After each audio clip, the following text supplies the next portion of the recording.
So in today's market, and wow, is it shifting fast, right?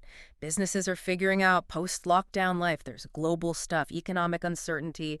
What if you could really nail identifying the absolute best sales talent and at the same time make sure your current team is, well, truly indispensable for lasting sales success? That's a great question, and it's timely. The source we're diving into today, it actually describes this time as potentially the most challenging job hunting period since the Great Depression. Wow. Yeah, that's Oh, that's a sort heavy of touched on statement. it. It means everyone needs to be proactive, right? Whether you're looking for a job or, and this is key for our listeners, you're leading a sales team.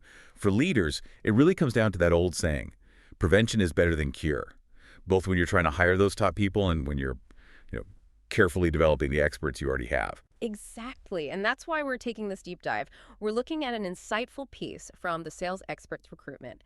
It's called 5 Common Mistakes Job Hunters Make. Now, you might think, okay, that's for job hunters. But wait, our mission here is a bit broader. We want to pull out actionable insights specifically for you, the sales leaders, the hiring managers, the execs listening, insights on attracting, keeping, and really growing that top-tier sales talent. We're going to unpack why some candidates just shine and others maybe fall a bit flat, and crucially, how you can use these lessons to boost your own team's sales success. Okay, let's get into this first mistake from the source. It's kind of surprising. Becoming unemployed in the first place. The article argues pretty strongly for making yourself indispensable long before there's any hint of trouble. It bluntly says businesses just don't fire their best people.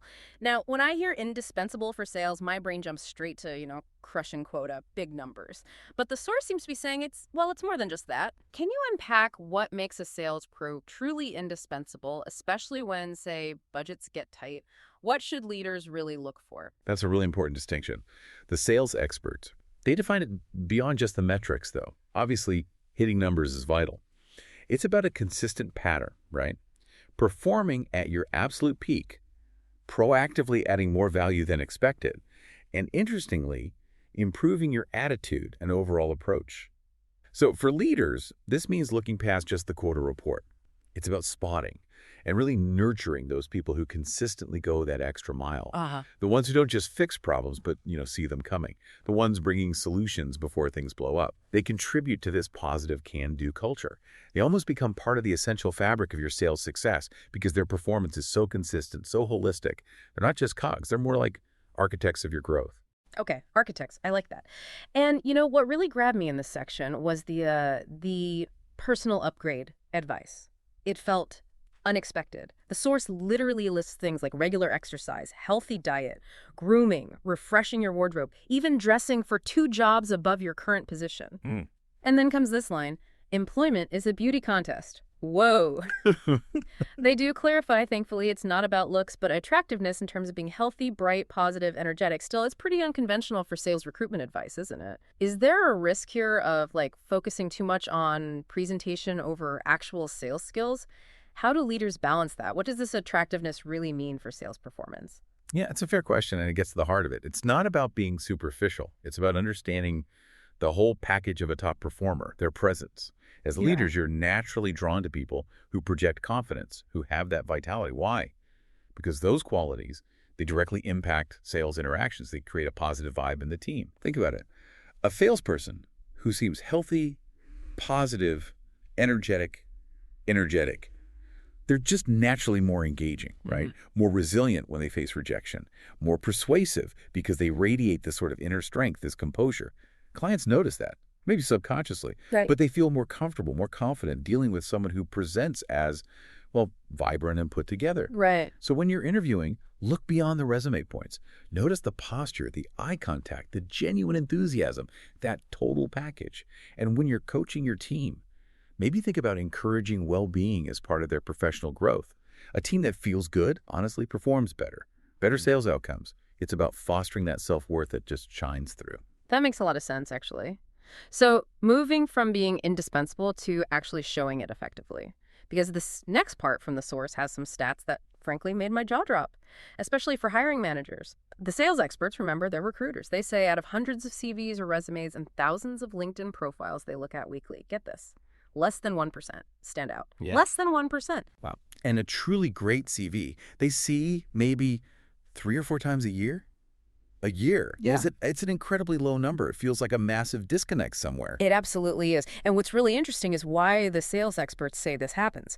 Most people apparently spend maybe, what, 1 or 2 hours on their CV. Yeah, sounds about right for most people. But the source argues it should be more like 20 to 40 hours. 20 to 40! Seriously. And it's not just about fixing typos. It's about really crafting a compelling story, a document that tells a successful story backed by hard numbers, showing a consistent history of achievement. Think about the difference. Managed sales accounts versus grew key accounts by 30% year over year, smashed quota by 15% using consultative selling, found new revenue streams. Ah, okay, much clearer. Right. The second one, with those specific, measurable results, it just grabs you immediately. It's a huge lesson in how to present sales success powerfully. It needs to be a strong read, showing real, measurable value.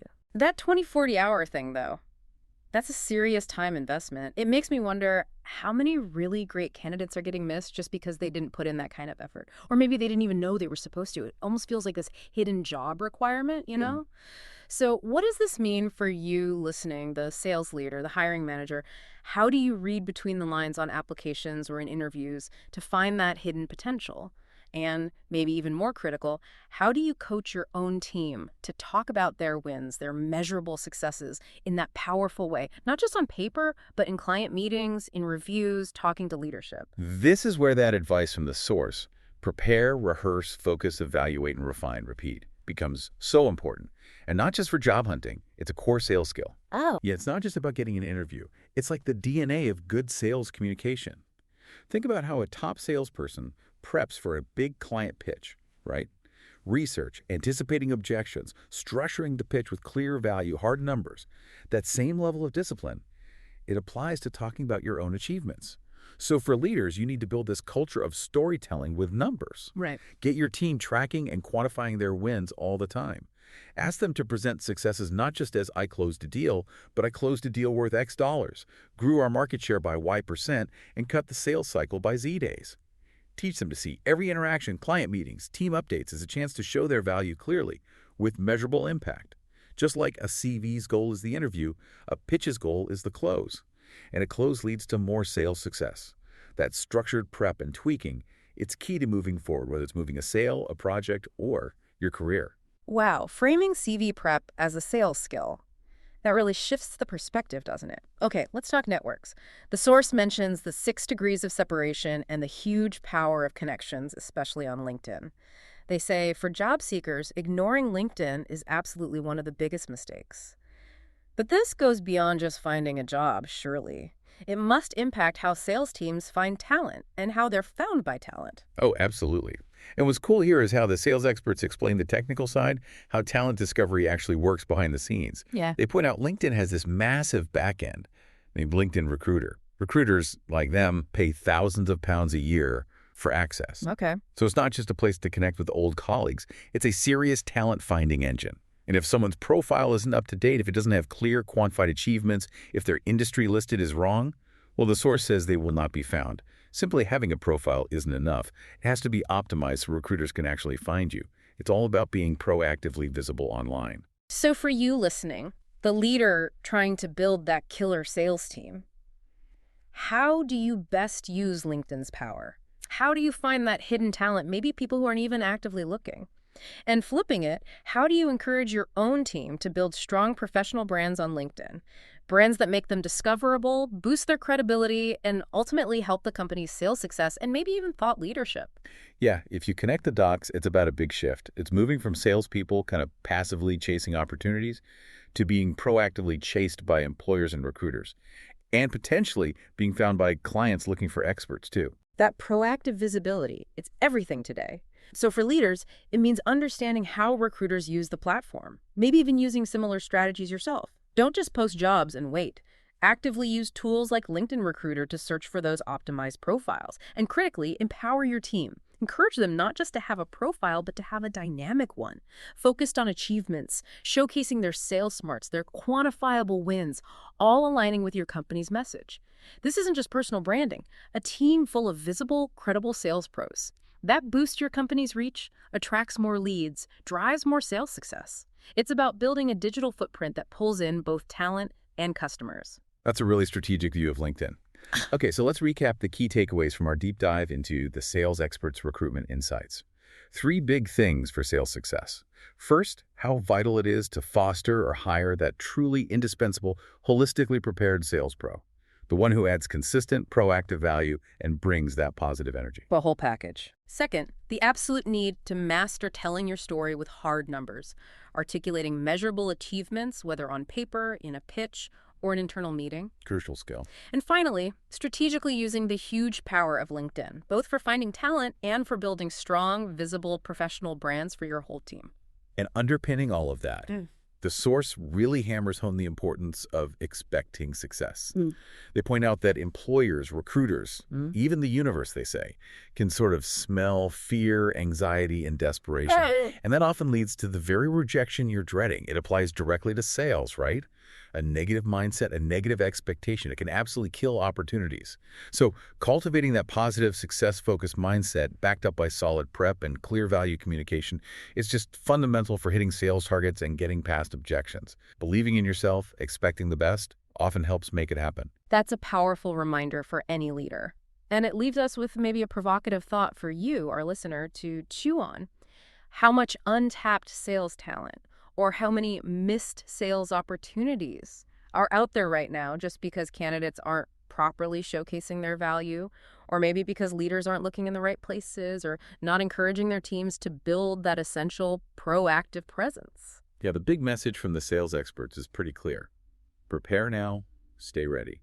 Whether you're busy building that dream team or carefully polishing your own professional brand, continuous improvement in all these areas we talked about, that's your biggest competitive edge in this tough market, no question. So take these actionable ideas, let them really inform your next hiring move, your next team development plan, or even just your own personal journey towards greater sales success. Thanks for diving deep with us today.